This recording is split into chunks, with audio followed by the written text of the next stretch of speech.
Tremble, tremble, tremble. Were you there when they crucified my Lord?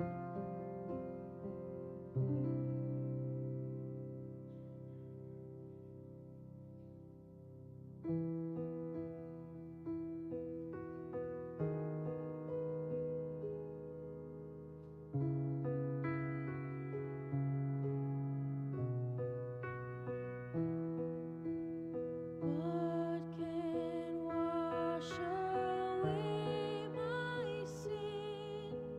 Nothing but the blood of Jesus. What can make me whole again?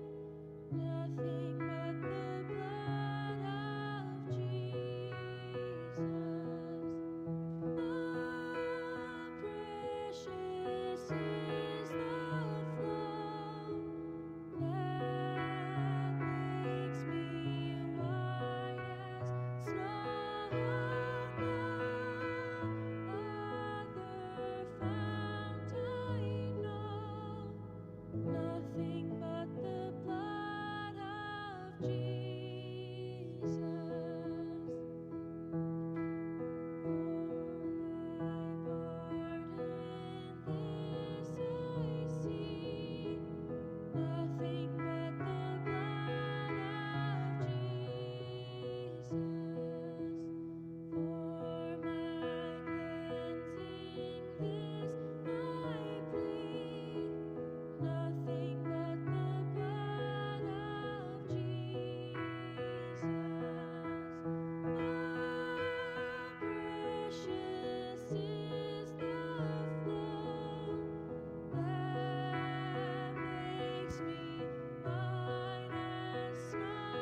That same night, the warmth of the table is gone. The oil lamp of fellowship has been replaced by torches of accusation. The streets are dark. The night feels than it should. Political and spiritual leaders gather to plot against the one who is to be their salvation. Whispers turn to charges. Suspicion turns into strategy. Jesus is taken before the council, not to be welcomed or heard fairly. He has already been judged. False accusations fill the room, voices overlap, causing stories to twist. The air is heavy with lies, and somewhere in the shadows, fear grips the hearts of those who said they would never leave him. Those who had arrested Jesus took him to Caiaphas, the high priest, where the teachers of the law and the elders had assembled.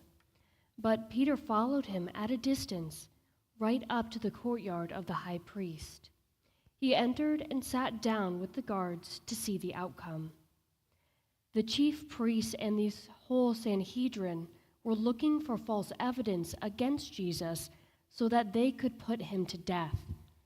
But they did not find any, though many false witnesses came forward. Finally, 2 came forward and declared, "This fellow said, 'I am able to destroy the temple of God and rebuild it in 3 days.'" Then the high priest stood up and said to Jesus, "Are you not going to answer? What is this testimony that these men are bringing against you?" But Jesus remained silent. The high priest said to him, "I charge you under oath by the living God. Tell us if you are the Messiah, the Son of God." "You have said so," Jesus replied. "But I say to all of you, from now on you will see the Son of Man sitting at the right hand of the Mighty One and coming on clouds of heaven." Then the high priest tore his clothes and said, "He has spoken blasphemy. Why do we need any more witnesses? Look, now you have heard the blasphemy. What do you think?" "He is worthy of death," they answered. Then they spit in his face and struck him with their fists. Others slapped him and said, "Prophesy to us, Messiah, who hit you?" Pressed robes gather in power, positions secured. Authority assembles in a semicircle of certainty. They look for evidence, not in order to uncover truth, but to confirm the verdict already decided. Witnesses step forward. Their stories contradict. Even deception cannot agree with itself. And in the center of it all, he stands. No defense prepared, no counter-argument formed, no anger rising to match their vitriol. Instead, he remains silent. Not because he has nothing to say, but because he knows this moment is not about winning an argument. Silence in the face of lies, stillness in the face of courage, outrage. The high priest demands an answer. The room leans in. "Are you the Messiah?" The question hangs heavy. And when he speaks, he does not retreat. He does not soften the truth for self-preservation. He answers with clarity, with authority, and with unshaken identity. The response of the crowd is immediate. Robes are torn, voices erupt, judgment is declared worthy of death. They spit on him, they strike him and mock him. The hands that healed the sick are now bound. The face that shone with glory is now bruised by human fists. And still, he does not retaliate. This is the image of courage, not loud, defensive, or desperate. This is the image of integrity, truth spoken calmly, identity held firmly, love unaffected by hatred.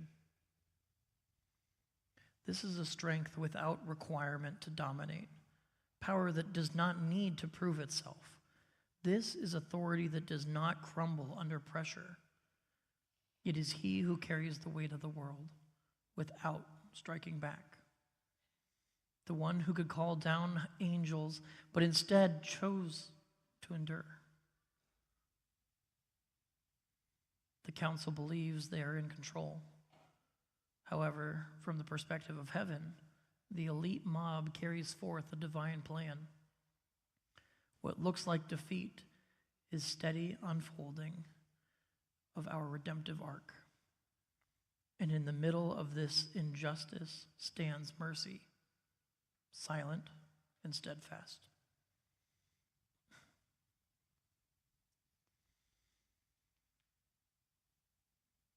The night grows heavier, the sky not yet broken into morning, and the darkness feeling complete.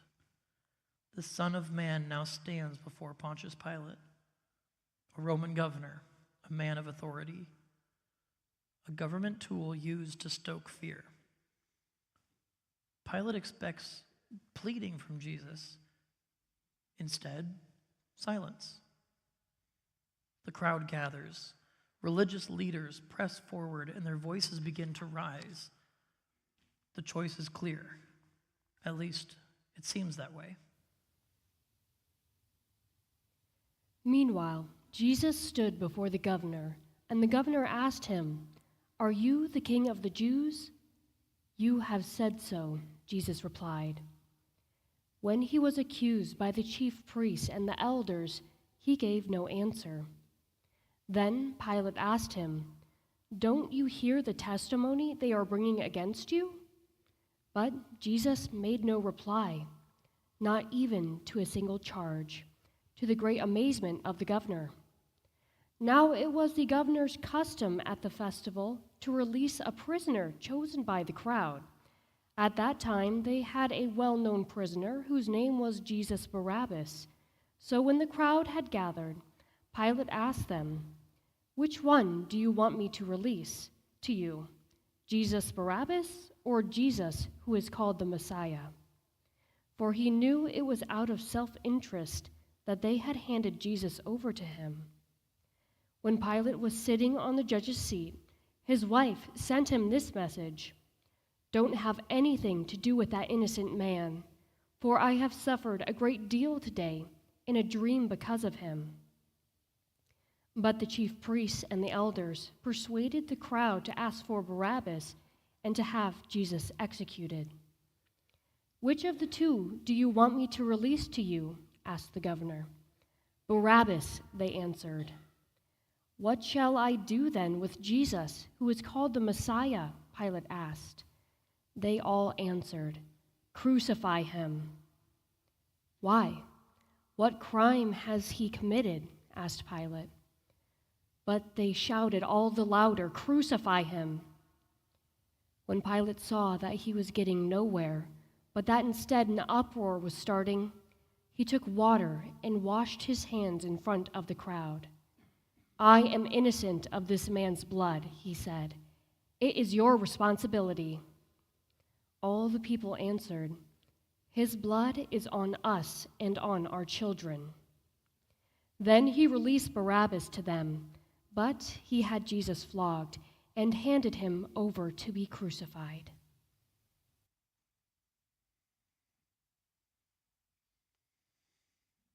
Jesus stands. His hands are bound and his body bruised. Still, his resolve is unshaken. "Are you king of the Jews?" The question is political, strategic, dangerous. He does not answer with partial justification layered with self-preservation.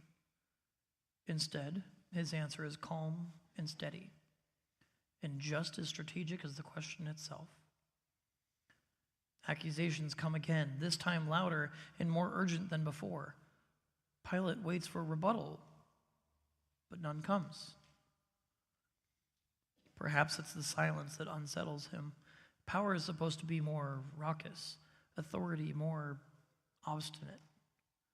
But this king does not operate like the kings of Rome. The governor offers a compromise. 2 men stand before the crowd. Barabbas, violent, rebellious, guilty. Jesus, healer, teacher, innocent. One to go free, one to be condemned. The air is thick with irony. The guilty besides the guiltless, the violent besides the Prince of Peace, the rebel beside the obedient son. Which one do you want? The crowd answers boisterously, Barabbas.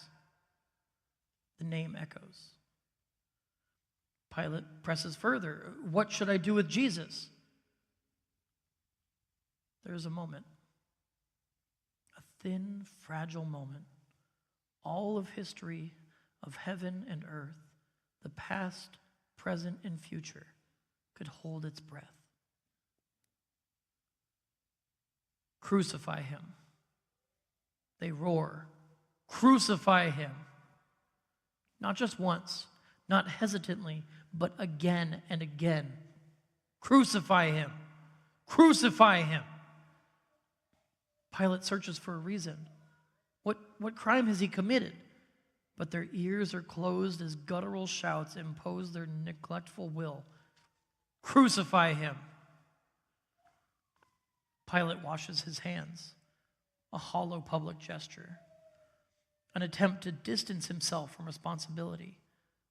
But water cannot cleanse cowardice. The innocent is condemned while the guilty walks free. And heaven watches. Even now, he could call angels. Even now, he could end it all with a word. But he does not. Because this is not spiraling out of control. This is surrender. This is prophecy unfolding. This is mercy moving forward through the face of chaos of human failure. Barabbas walks away free, and we see ourselves. We are Barabbas, guilty, deserving of consequence, standing in the shadow of judgment, and Jesus takes our place. The lashes meant for us, the cross prepared for us, the condemnation earned by us. Yes, this is a scandalous injustice, but it is also substitution, grace. This is cruelty, but also love refusing to turn back. The crowd believes they have chosen. Pilate believes he has avoided responsibility.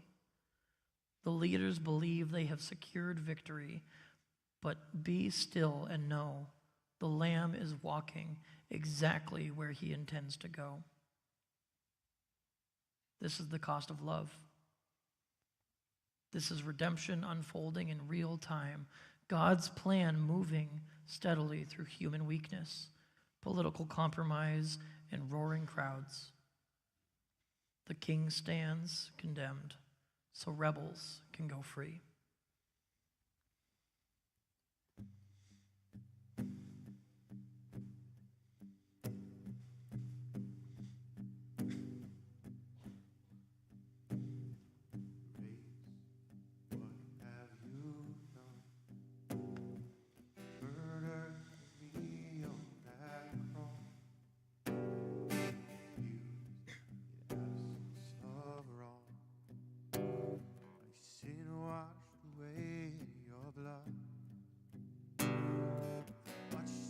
Sense of it all. Know that your love breaks my fall. The scandal of grace died in my place. Oh, my soul will live. Oh, to be alive. If all I have just know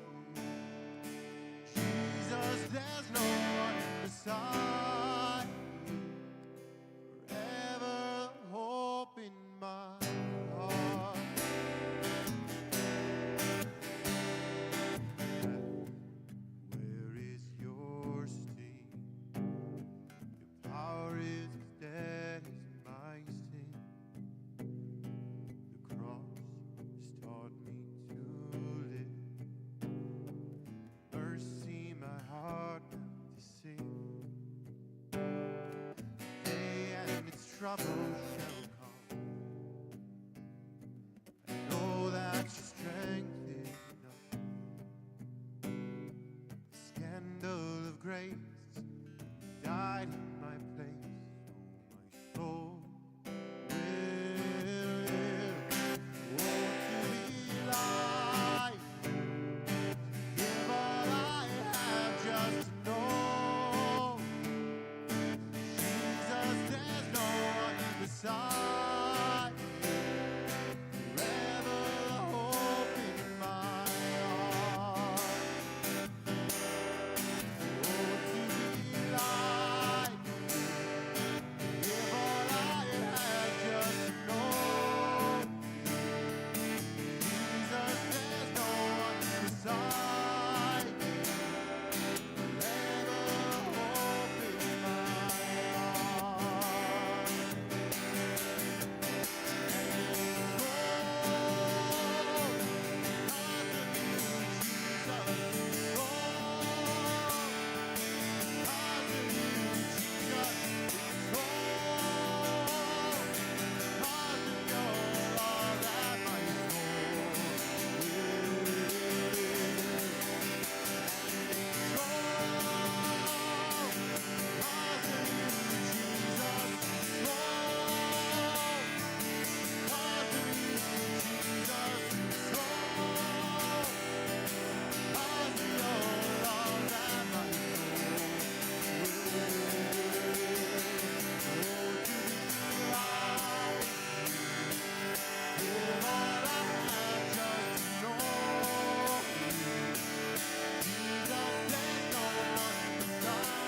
beside. Forever the hope in my heart.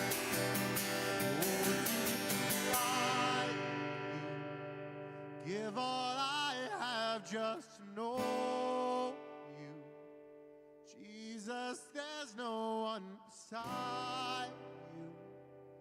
Forever the hope in my heart.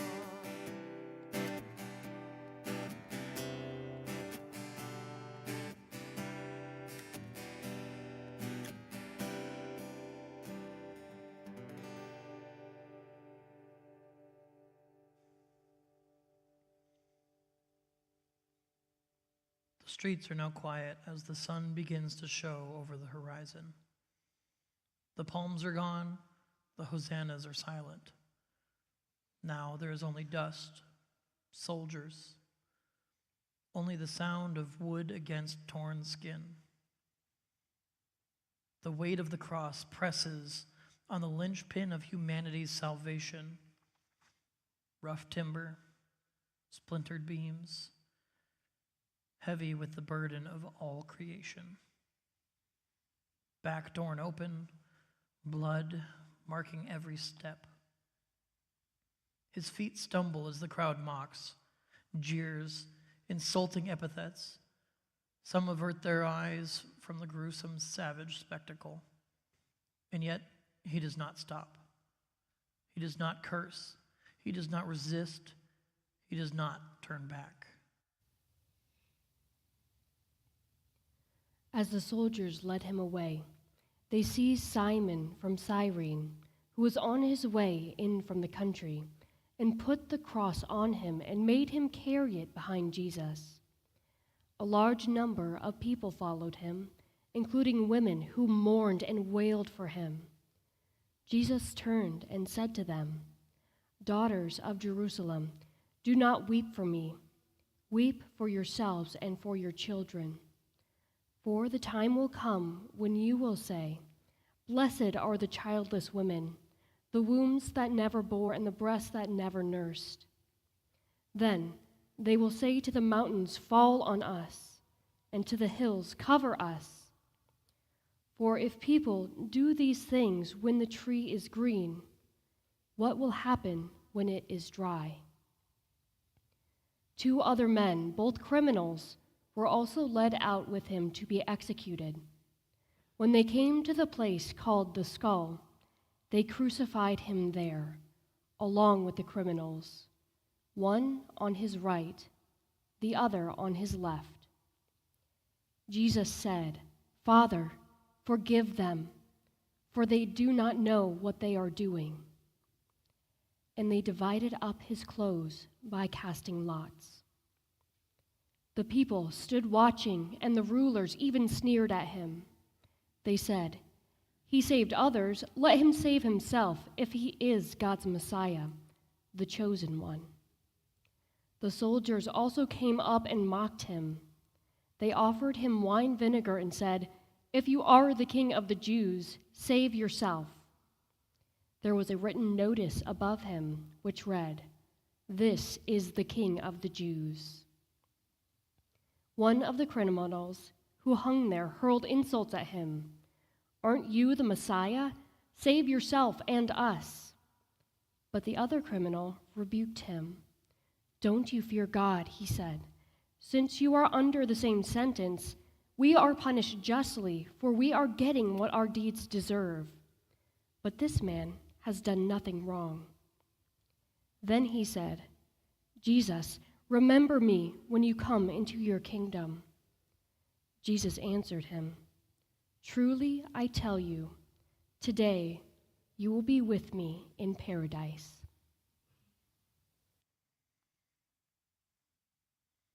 They force a stranger to help carry the beam.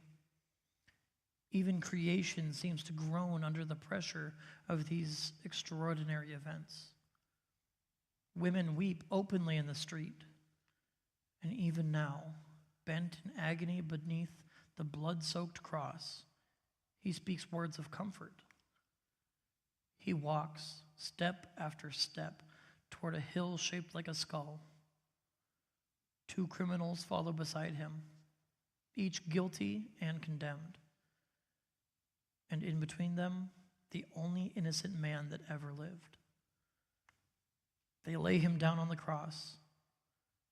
Nails are driven. Flesh is torn. Through nerve and bone, he is pierced by rusted sting of pegs that will soon bear the weight of his body. The sound of the hammer soon ceases to echo. They raise him up, suspended between heaven and earth, humanity and God, between justice and mercy. And even now, violated by the spikes in his wrists and feet pinpoint to maximize pain, he speaks words of comfort. "Father, forgive them. Forgive the soldiers. Forgive the mockers. Forgive the ones gambling for his clothes. Forgive the bystanders complicit in injustice. Forgive the ones who shouted for his death. Forgive us." This is love under pressure, love under torture. The rulers sneer. "He saved others." Yes. "And he cannot save himself?" No. Because if he saves himself, he cannot save us. One criminal joins in the chorus of mockery, and the other recognizes reality. In the broken body beside him, he sees a king. "Remember me." A desperate plea, a final hope. Jesus answers with a definitive promise to emanate salvation. Today, not after you've proven yourself or earned your keep, today, paradise spoken from a cross. It was now about noon, and darkness came over the whole land until 3 in the afternoon, for the sun stopped shining, and the curtain of the temple was torn in two. Jesus called out with a loud voice, "Father, into your hands I commit my spirit." When he had said this, he breathed his last.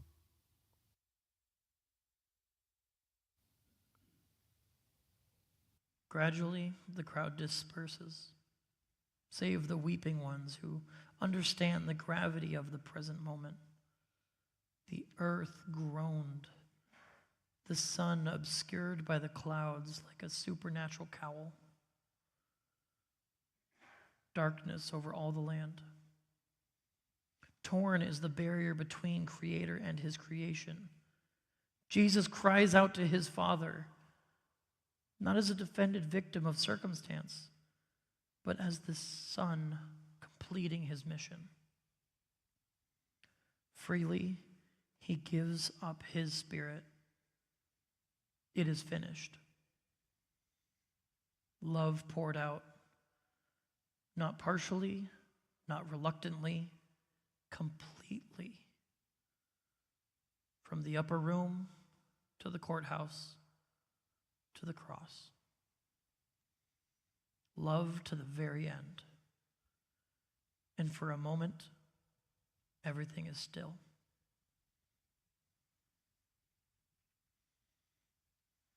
You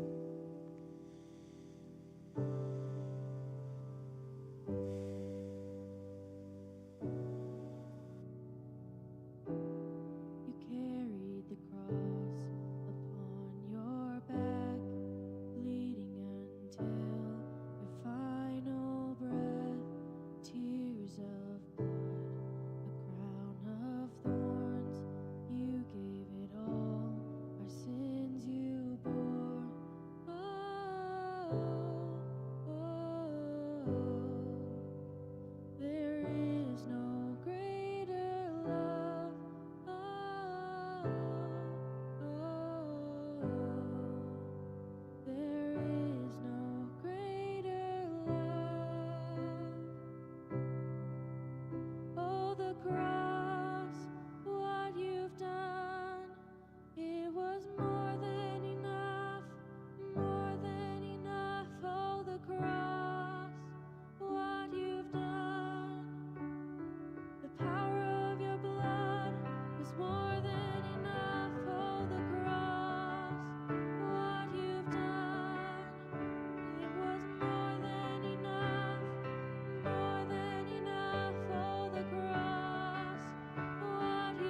The altar is stripped. The lights are dimmed. There is no blessing tonight, no final words of comfort. Instead, we will leave in silence. As you leave, the elders will give you instruction on what is to come. We leave as they left, into the darkness. Love has been given. Love has been poured out. Love will rise again.